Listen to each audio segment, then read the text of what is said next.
bangkay ng 15-year-old na ito natagpuan sa kotse ng singer na si David. Siya ang kumanta ng song na ito.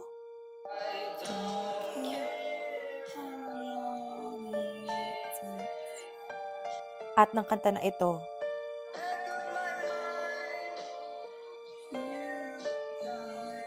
And what's sketchy is they have the same tattoo. They have a tattoo sa kanilang daliri na matching.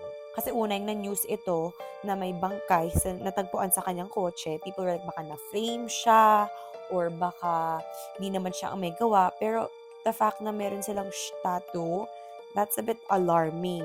So yung babae ay si Celeste Rivas Hernandez and she was announced missing since 2024 and 13 years old siya noon and ngayon siya ay 15. Yung bangkay niya natagpuan sa kotse ni David sa trunk ng Tesla na nasa tow lot parking.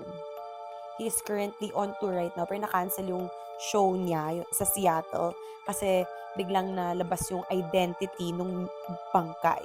Sa tingin niyo, ano ang relasyon nila? Did he do it?